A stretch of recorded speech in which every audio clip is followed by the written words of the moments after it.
Welcome sa Mythical Creature Stories. Sana'y huwag kalimutang mag-like and subscribe. Salamat!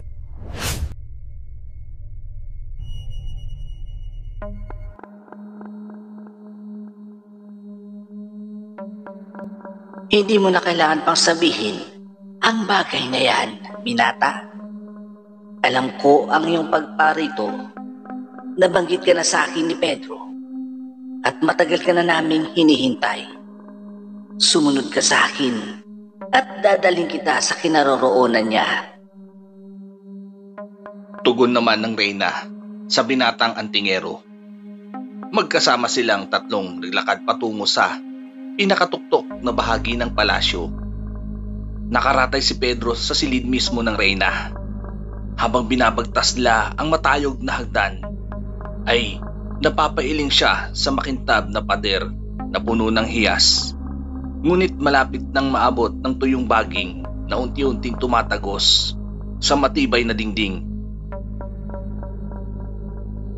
Nang marating nila ang dulo ng kastilyo, ay huminto sila sa malaking pinto na gawa sa ginto. May mga kawal na nagbabantay para sa seguridad ng Reyna at Hari. Mga natitirang kabalyero na nakaligtas sa sumpa ng demonyo.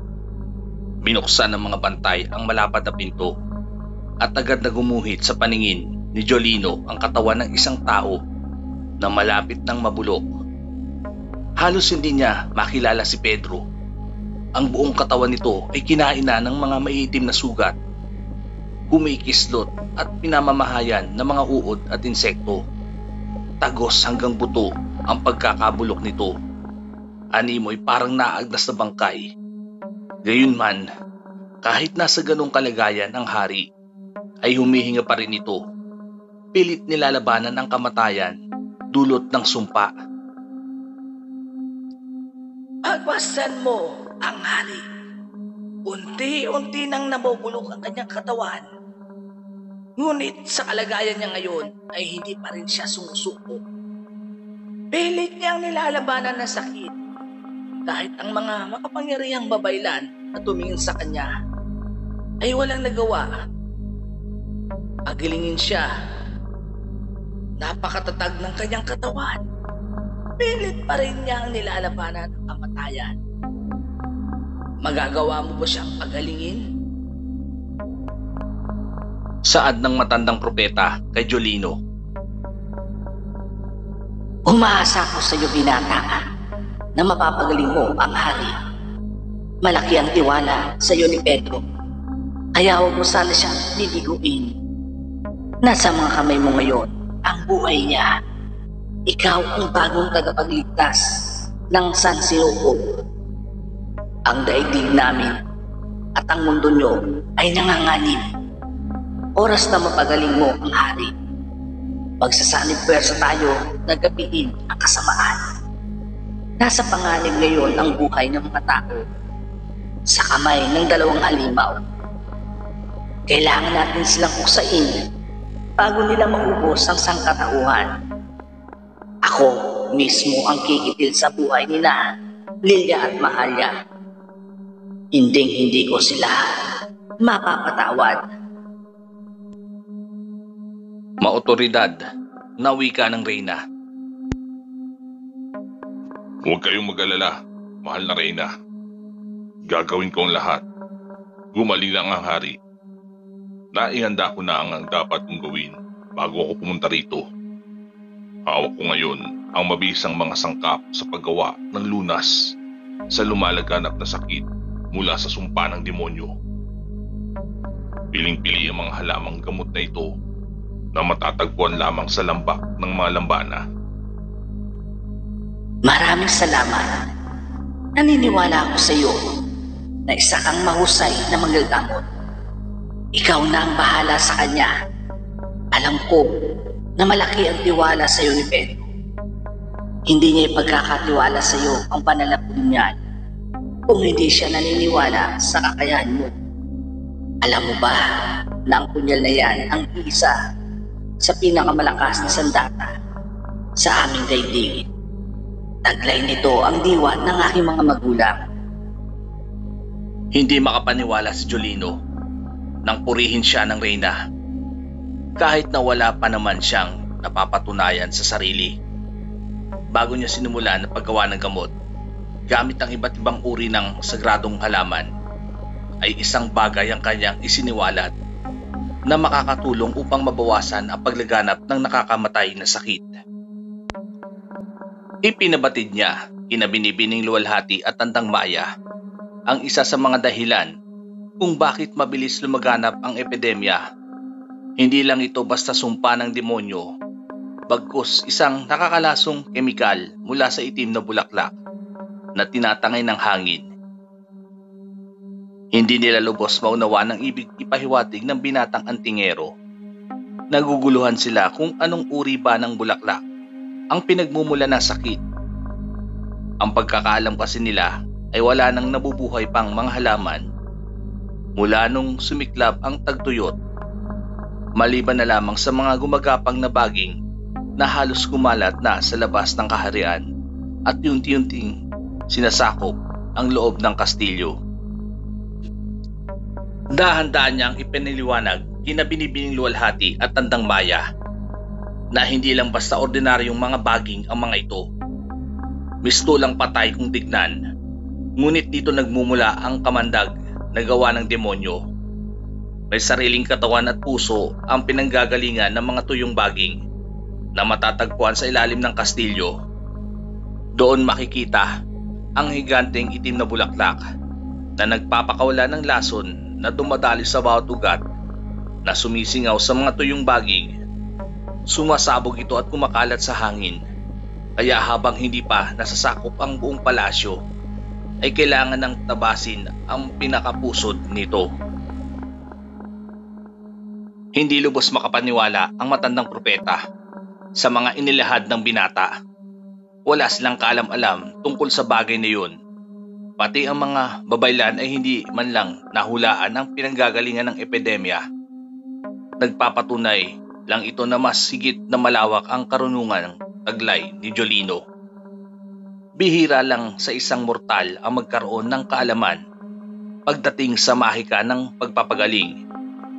Nangangailangan pa ito ng sapat na meditasyon at pakikisa sa kalikasan. Tandang Maya, mukhang kailangan na natin kumilos. Ipaalam mo ito agad sa general. Itipon ang natitirang mga kawal. Hanapin ninyo sa ilalim ng palasyo ang itim na bulaklak. Malamang nandun sa bulaklak nagpupupi ang puso ng sumpa. Masusunod po, mahal na Reyna. Nakayokong tugon ng matandang propeta.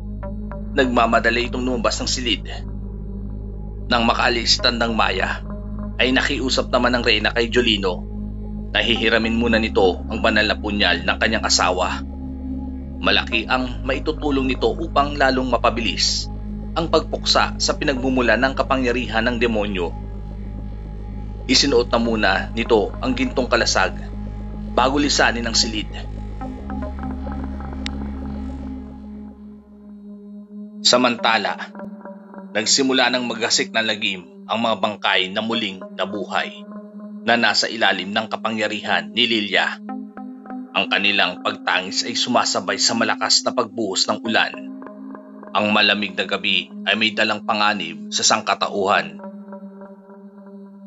Sa labas ng lumang sementeryo ay may nakatirik na ilang kabahayan. Sila ang unang makakaranas ng lagim sa kamay ng mga nilalang na bumangon sa hukay. Nang marating ng mga nilalang ang mga pamilyang tahimik nang natutulog sa kani-kanilang mga tahanan, ay nagsimula ng dumanak ang dugo. Bawat bahay bersahang pinasok ng mga zombie na tila hayok sa laman ng tao. Umalingaw-ngaw ang malakas na sigaw ng mga biktima. Kakilakilabot ang sinapit nila bago sila bawian ng buhay. Naghalo ang dugo sa tubig ulan at nagkalat ang mga lasug-lasug na katawan. Ang pagbaha ng dugo sa lupa ay labis na ikinatuwa ng magkapatid na Soro.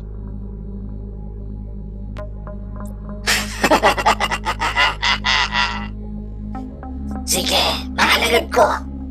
Magpakabusog kayong lahat. Basta ninyo ang sino mang makita ninyo. Wala kayong ititirang buhay. Kumayo kayo at magpakarami.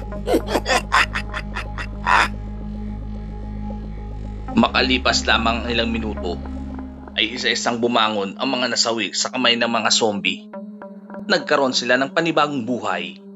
Kahit na nagkaputol-putol ang kanilang katawan, sa isang iglap lang ay mas lalo silang dumami. Mahalya, pagmasan mo maigi ang mga nilikha kong alipin. Di ba kay gandang pagmasdan ang ginawa kong sining? Hindi na natin kailangan pang mag-aksaya ng kapangyarihan para magparami ng hukbo. Dahil kusa silang dumarami.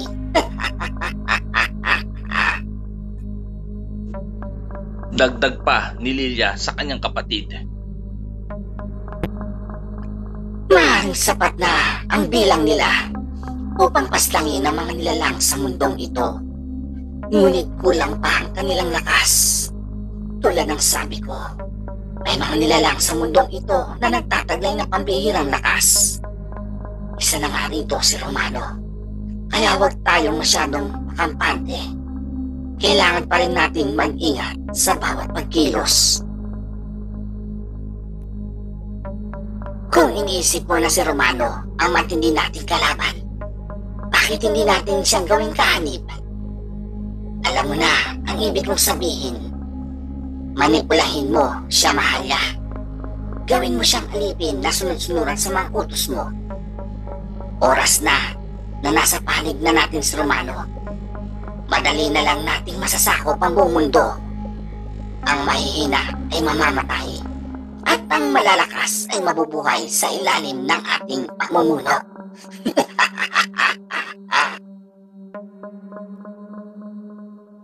Yan nga ang nais kong gawin, mahal kong kapatid. Hindi lang si Romano ang mapapay sa ilalim ng aking kapangyarihan. Pati na rin ang mga nilalang na nabubuhay sa madilim na bahagi ng mundong ito. Magpakasaya ka muna rito habang kasama mo ang iyong mga alipin. Oras na para ako naman ang gumawa ng sarili kong mandirigma. Alam mo na ba kung saan makikita si Romano? Hindi ko kasi nararamdaman ang presensya niya. Ako na ang bahala sa bagay na yan. Hahanapin ko siya gamit ang matalas kong pang-amoy. Mananatili muna ako sa ganitong anyo. Sa katawang ito, hindi ako madaling mapansin ng mga tao. At dahil taglay nila ang dugo, laman at kapangyarihan ni Deborah, ay malaya silang nakakalipad. Kahit na wala silang bagwis, hindi na nila kinakailangan pang magpalit anyo bilang dambuhalang halimaw. Naiwan si Liliang nakatayo sa ibabaw ng malaking krus sa loob ng sementeryo, habang si Mahalya naman ay mabilis na lumipad sa impapawid. Patayo ang pagkilos niya sa hangin. Mula sa itaas ay dinadama ang aura ni Romano, ngunit hindi niya ito maramdaman. Sa kanyang pagdipad ay narating niya ang kinatitirikan ng mansyon ng pamilya Delgado. Tila pamilyar sa akin ang naamoy ko. Tama, siya nga. Hindi ako pwedeng magkamali. Ganitong-ganito ang amoy ng dugo ni Maria. Sa wakas, nahanap din kita. Hindi na ako mahihirapan pang hagilapin si Romano. Aalamin ko sa iyo kung saan siya ngayon. Wika ni Mahalya sa kanyang sarili. Samantala, abala namang nagpapalit ng pasador ang dalaga sa kanyang silid. Walang tigil ang pagtagas ng dugo sa kanyang pagkababae, dulot ng buwan ng dalaw. Nakakainis naman maging isang babae. Bakit kailangan ko pang dumanas ng ganito? Palagi na lang sumasakit ang tiyan ko sa tuwing nireregla ako. Pangalawang palit ko na ito. Maria! Maria! Tawag ka na po ni Madam. Kakain na raw kayo. Tawag ng katulong sa dalaga. na may kasamang may hinang pagkatok sa pinto. Matapos malagyan ni Maria ng tapal ang masela niyang pagkababae, ay marahan siyang naglakad patungo sa dining room. Kanina pa naghihintay sa hapag ang mag-asawa at nakasanayan na rin na magkatipan na kumain kasama siya. Higit sa lahat ay parang tunay na anak ang turing nila sa dalaga.